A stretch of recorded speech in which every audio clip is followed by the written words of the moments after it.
Hi everyone, my name is Chelsea. Vanessa Johnson here. And Sharina Lofton.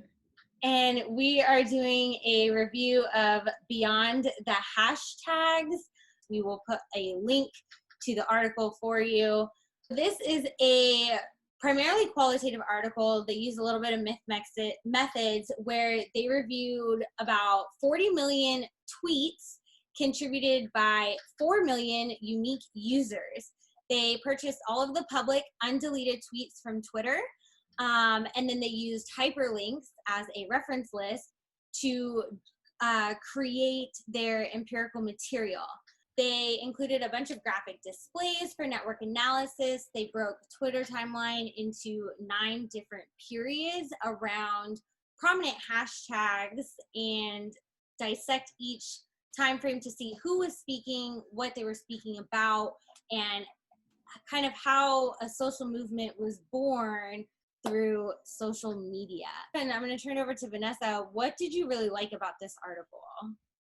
What stood out to me the most was that they did so much digging and so much research to really not draw a lot of conclusions that were like groundbreaking, as far as what I can tell. That was what stood out to me the absolute most.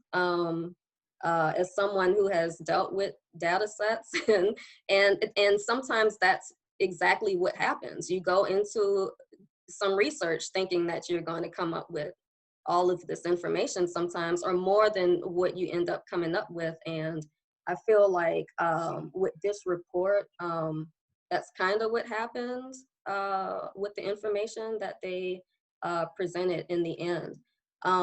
So like right here, there's one part where it says that the question of whether Black Lives Matter could have achieved its progress as a movement without social media is unanswerable. That's the one thing that stood out to me more than anything else out of the entire article. And my response to that is, social media is a tool. The internet is a tool. And this is something I think about all the time when I'm in these technology classes and such, is that until people decide to make progress, then progress will then be made.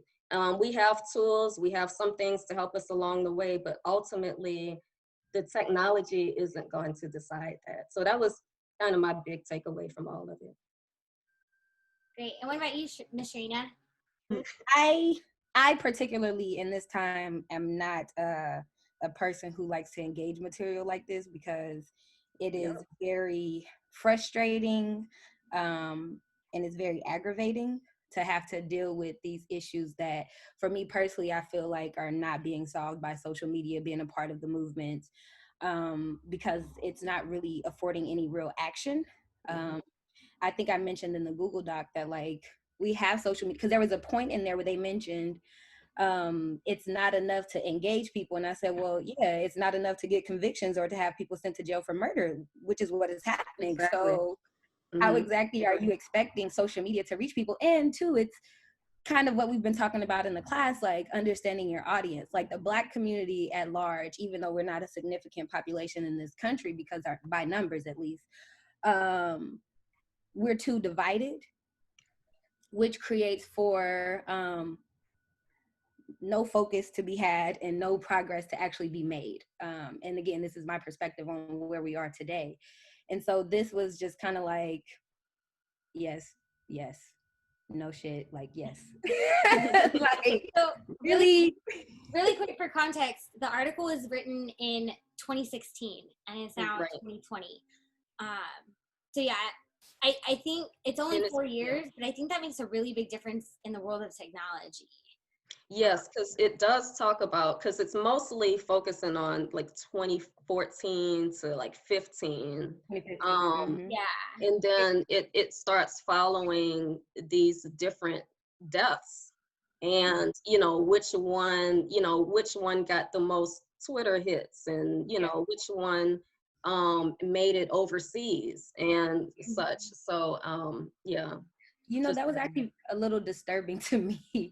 They were saying something about like what types of images or videos or things like that will attract people's attention. And in my mind, I'm like, so are you wanting to show people death and murder all the time? Like, what it has to be, it has to be evidence.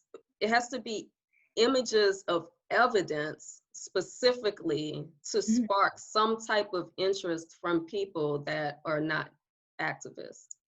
So yeah, and then they concluded on page 76 that neither video evidence nor photographic evidence nor being killed with a gun nor mass protest nor the victim's age is consistently associated with conversation volume on Twitter. So I think that does go back to what you said earlier, Vanessa, is that they were unable to draw a lot of conclusions. Right. But I loved their transparency.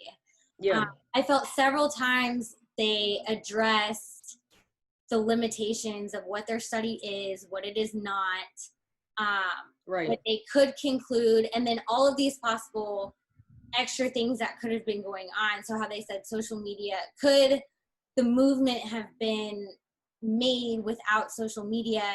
And I think it's a fallacy to say, yes, definitely it could have, or no, it definitely could not have. Such an unknown. But I really think social media did connect a lot of people, and I think that was something that they did prove through their network analysis. If you look at some of those graphics of networks, is that they did reach more people.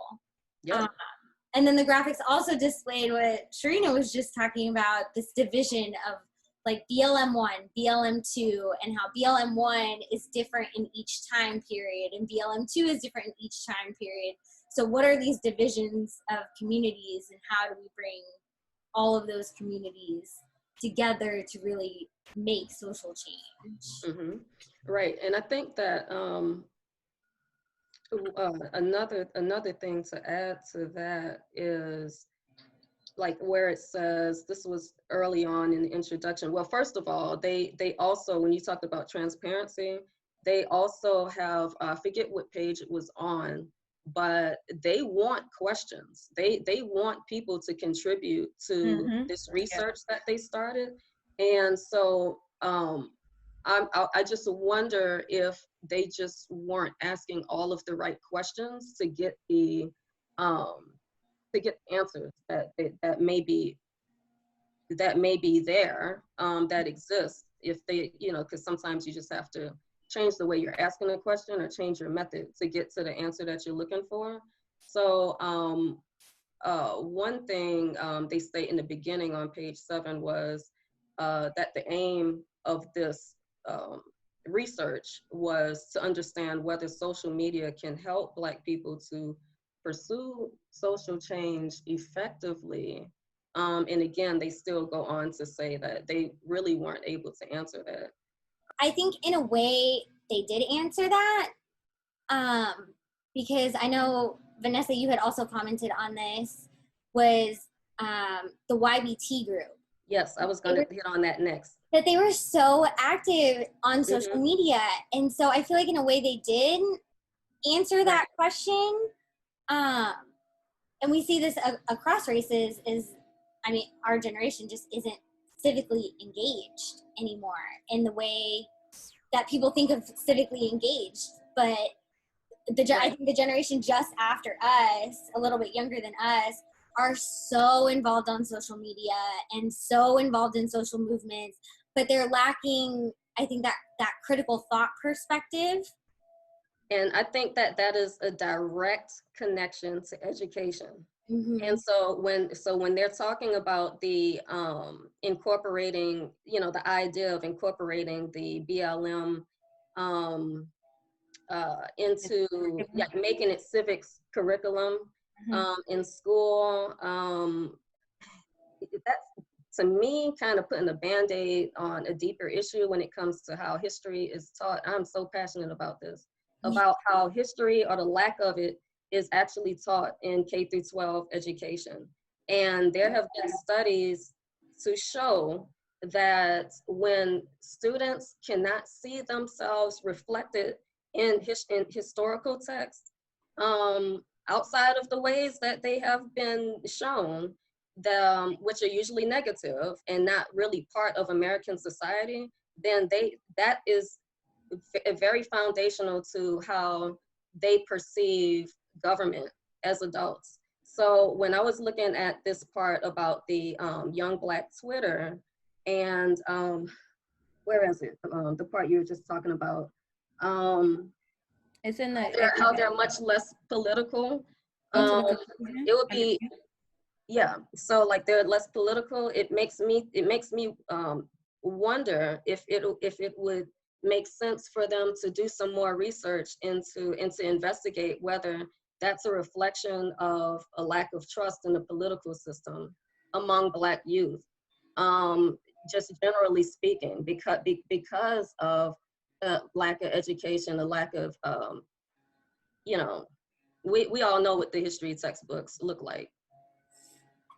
So I'm gonna go back one because I wanted to touch on the piece that y'all were mentioning about the transparency.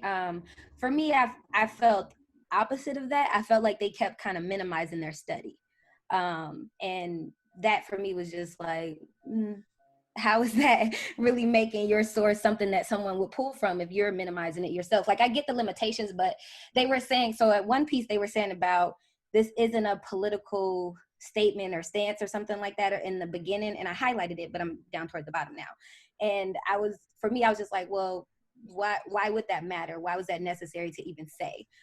If you're doing a piece that's based on research, yeah, every researcher has a political view. It's always going to be in your research. You cannot take that away from it. So why do we need to explicitly say things like that? Or the piece that really kind of bothered me was when they, at the bottom, when they were talking about or in the conclusion, when they were talking about the victims, and they were mentioning 20 Black victims whose names were used as keywords to allow consideration or whatever have you. And they said, our sample was too small to produce statistically rigorous conclusions. Now, that can be both an emotional and a logical statement, right? Because logically, if we're looking at it from a research perspective, yes, 20 people would not be enough to suffice, right? But that's still 20 lives that were killed for no apparent reason. So why is that not significant? Regardless to, yes, that's 20 people out of however many billion or million that live in this country. But those were the deaths and things like that you focused on. So, and you've seen the impact of those deaths. So why would that number be insignificant in this situation, even though you're saying that it's significant because so maybe it was just maybe it was just like insensitive the way they wrote it. And I think that's a very political way of wording it, because it's more of a research issue for me. If you submit this, oh my God, I hate the research process. Don't even get me started. But that's what I'm saying. It's like, it's research. So you know your study is significant only to your study because you didn't study the whole population and you didn't study the hundreds of people that got killed in that same time period. So it's like, I think that's why they have all of these disclaimers, though, is to satisfy academic journals and to satisfy people who hold different opinions than are what in the article. That's how they can get away with it, is like, okay, we understand that people have different viewpoints, and so here's how we are trying to remain objective, even though we know bias is inherent, to satisfy journal reviewers. It's a very political process. I mean, all research is political. They can't, but they have to satisfy something with a disclaimer, if you will. So I know you said that you don't like that, but I thought it was so powerful, because you can see those micro kind of transgressions of, okay, we're trying to make a point here, but we don't want to offend anybody because we need to get it published. And we don't really know what the point is. Yeah, but I think that's such a good first start. Is like, this is 40 million tweets, and that's why did they have to purchase them if they were public? So I was wondering that as well. Because when you're pulling data, sometimes you just have to. It's not completely open source, and it may be because of like how big the data set was that they needed to do the review. Because they purchased the tweets that are being quoted, now they can receive the royalty. Right. Like YouTube says, like, if you have a song in the background that's copyrighted, you can't collect money on that YouTube video because you don't own some of the content. Yep. I think that's why they had to purchase it. But I connected that back to like our week 2 readings of who owns the internet. I don't know if you read my discussion board, but I took it quite literally and I looked up who owns Google, who owns Facebook, who owns LinkedIn, who owns Twitter, and it was all white males. And I was like, oh, the patriarchy owns the internet. Explains so much.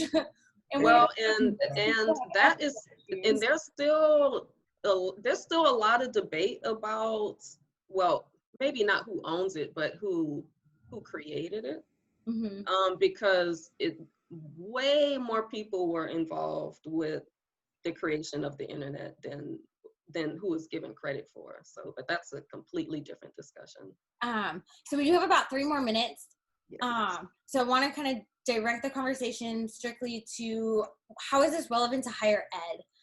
So the piece that Vanessa was talking about with related to education and things like that, I definitely agree. And I feel like they mentioned a little bit, I'm gonna have to go back up and see, but they mentioned how the curriculum has changed so much. And for me personally, a lot of times when people are like, oh, you can't bring that up in college or you shouldn't bring that up in school. And I'm just like, isn't the point of them going to school so that they can learn and think critically so that they can be able to actually have in-depth conversations about issues? So why would this not be relevant to teach in your classes? There's so many ways you could teach this whole movement, organization, hashtag, whatever, because it's so layered like everything else in the world, right? But taking those opportunities and trying to coddle people as if they don't see these things outside the classroom, that's absolutely absurd and ridiculous. Like, can we stop? It's just really annoying. But you're not going to be able to have the type of civically engaged students and citizens that you want in this country if you're not teaching them how to do these things early in life. If you're waiting till they're like 35 to try to tell them, oh, you should know what's on the ballots for this year, you should know about the government system, or give them opportunities to play these things out, then you're not really setting yourself up to have the type of civically engaged community or socially engaged, if you want to consider social media, citizenship that you say you want. It makes absolutely no sense and it's very contradictory. So it's either you're going to teach the students to have these conversations or you're going to continue to coddle them and we're going to continue to stay in this position. Because at the end of the day, who owns the power of this country? Yeah, it's up for debate, right? Because we know the top 1% or whoever they all say they are, and the actual citizens who are the ones that are supposed to hold the power. Like, why are we not giving them the tools that they need to be able to enact that power? But I definitely think that they should incorporate it into higher education without the fear of, oh, is that too controversial? Those are the issues students need to talk about. Why are we running from these things? My takeaway from it is being very careful about how you plan your research, just from the beginning, just so that you have a little bit better of a return on what it is that you're trying to answer. I just feel like, to me, they kind of missed something with this research. So just spending a lot of time planning and figuring out what that question is, like solidifying that main big idea question that you want to answer. And also, in response to what Sharina was saying, any educational setting is not a place for people to sugarcoat reality. That's not what education is. And when it comes to higher education, higher education influences K through 12. So if this isn't something that can be resolved amongst academics, people who are writing textbooks, people who are designing curriculum, people that are designing research, conducting research, then it has a very significant place. I think it's a good example to refer to, and I do think that it is a good example of some ideas of what can happen in higher education. And I thought methodologically it was very innovative in how they used Twitter, and kind of going back into this whole how do we define research, what is research. I think it's a great stepping stone and it's a great foundation to what we can do with Twitter. and how we can explore social movements. I do agree with Vanessa, though, that it's a layout, but we need more conclusions drawn from it, and we need to be asking a little bit better questions, or we need to be asking different questions when we look at this type of research. But I think it's very progressive for its time. And in terms of incorporating it into higher education, incorporating topically into higher education, the use of social media and teaching BLM, Black Lives Matter, hashtag Black Lives Matter, the difference between them. As a white person, acknowledging my ignorance, I found it extremely informative, differentiating the three different movements. And then in terms of an educator, I always tell my students, if you're not getting offended in class, I'm not doing my job correctly. And I think a lot of teaching that civic engagement in class is learning how to be offended and not lashing out. And trying to really cultivate that in the classroom of, we're all going to have different viewpoints. How do we respect our differences? How do we communicate about our differences? And how do we do activism? Thank you guys for joining in this dialogue with me. I think it was great. Did it. Drop some comments for us.